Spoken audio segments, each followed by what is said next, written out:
You've always believed having your own side hustle, a reputation built on your terms, and a network that doesn't rely on a company email is your safety net. But here's the truth. What if it's not a safety net at all? What if it's the very thing that makes you the most dangerous person in the room? You built these as an escape plan, a safety net. But from the system's point of view, you didn't build an exit. You built a flag. Your external income, your personal brand, your private contacts.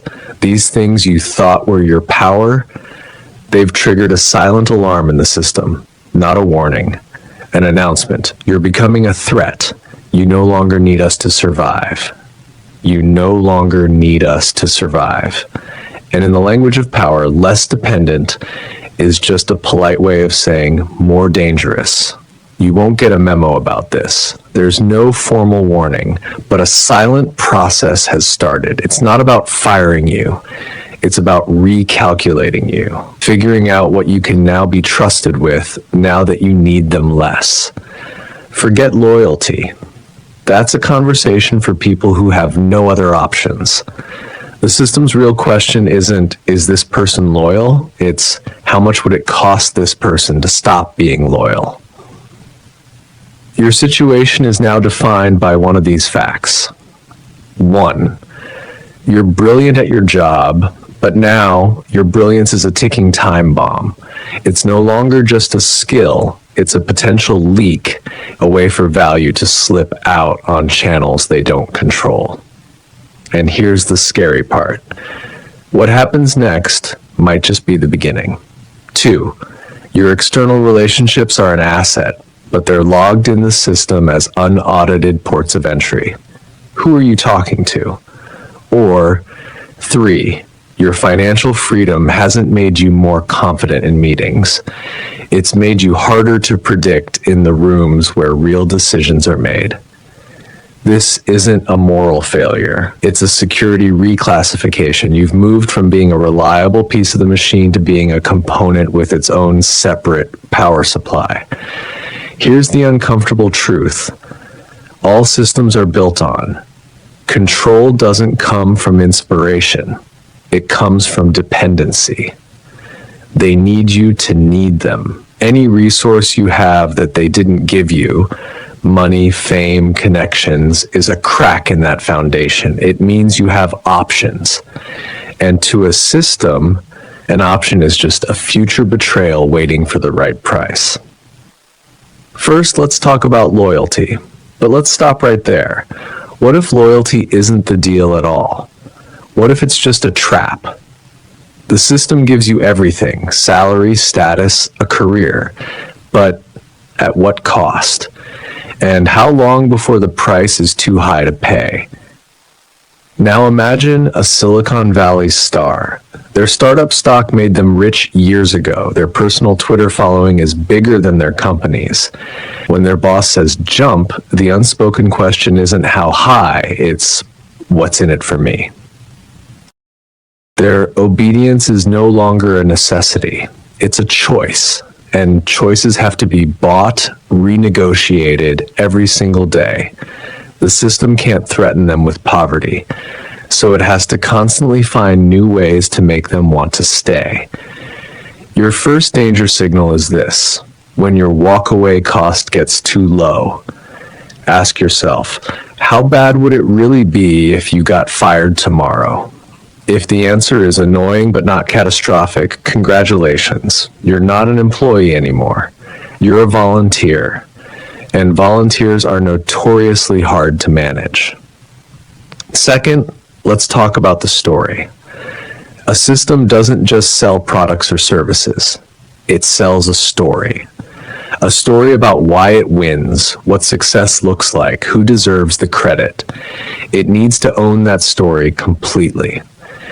Now picture a famous surgeon at a prestigious hospital. Her surgical results are legendary, but so is her personal brand. The books, the speaking tours, the media calls where they want her opinion, not the hospital's PR statement. To the hospital administrators, she's not just a doctor. She's a rival news network operating inside their building. Every time she gives an interview, she's broadcasting on a frequency they don't control. She might always say the right things, but the fact that she could say something else, that's the problem. Your second danger signal is when your name outshines your title. When people outside start knowing you for you, not for the company you work for, you've stopped being just a contributor. You've become a liability because you now have the power to mess with the official story. Finally, the ultimate fear, you becoming a complete copy. When a normal employee fails or leaves, it's a personnel issue. You find a replacement. But what if the employee doesn't just leave? What if they reappear, fully formed as the competition? Think of a law firm partner whose clients are fiercely loyal to him, but not the firm's name. His top associate follows him like a disciple. If he walks out, he doesn't just create a vacancy. He creates a ready-made, credible rival firm overnight. The system can't plan for this. It can't have a backup for someone who is themselves a backup of the entire operation. You become an unmanageable risk. Too valuable to lose, too dangerous to keep without extreme caution. Your third danger signal is this. Could you take a piece of the business with you? If the answer is yes, you're not an asset. You're a hostage situation, and nobody negotiates comfortably with a hostage taker, even a polite one. You need to separate your intentions from your capabilities. The system doesn't really care if you plan to leave. It cares that you could. You might see your savings as security for your family. The system sees it as funding for future operations against us. You might see your network as professional friendship. They see it as a shadow command structure. It's not personal. It's architectural. You've built a room they don't have the key to.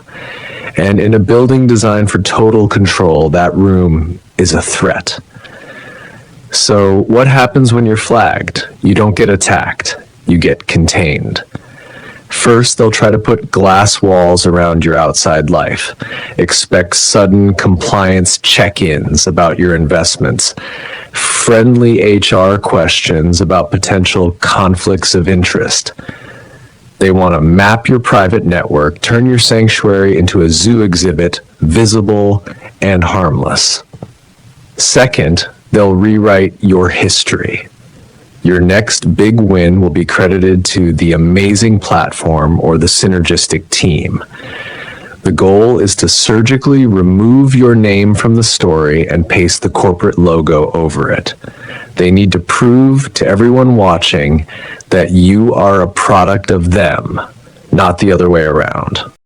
Third, they'll tie you to the heart of the machine. You'll be given projects so deeply entangled with core secrets and internal processes that leaving would feel like open heart surgery on yourself.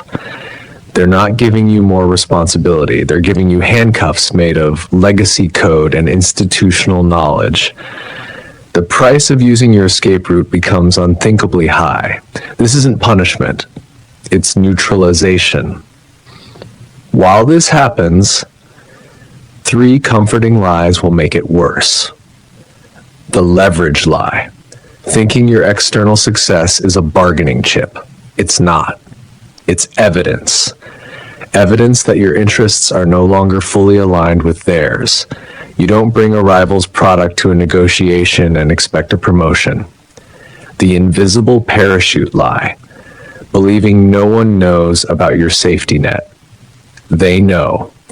Systems are built to detect independence. Your parachute is the first thing their radar sees. The model citizen lie, believing you can be the perfect insider and the celebrated outsider. To the system, that's not a model. It's a contradiction. It proves their way isn't the only way, and that's a thought they cannot allow to spread. So what's left? The paths are narrow. Path A, surrender your sovereignty. Open your books. demote your side projects, retether your survival completely to the company payroll. But what happens when you've given it all up and they decide you're still disposable?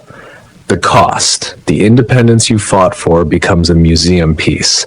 You traded your security for a taller cage. Path B, live in the gray zone, becomes so brilliant, so uniquely critical in one specific area that they tolerate your dangerous autonomy out of sheer need. The cost, a permanent, exhausting Cold War. You are simultaneously indispensable and suspect. One wrong move and you're not fired, you're defanged. Path C, start building a new country. Accept that you are now a colony seeking independence. Begin the slow, quiet work of turning your external resources into a real, viable alternative. The cost. Everything. It's the hardest path, but it's the only one where you keep the thing that got you in trouble, your freedom. The final, quiet part is this.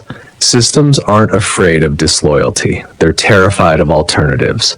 And when your private resources become real alternatives, you stop being just a cog in the machine. You become the entire blueprint for a system they can't control. Your private resources are more than money or contacts. They are the blueprint for a world where the system is optional. And that is the one future it is designed to prevent. This paranoia about internal alternatives leads to the system's most sophisticated art form.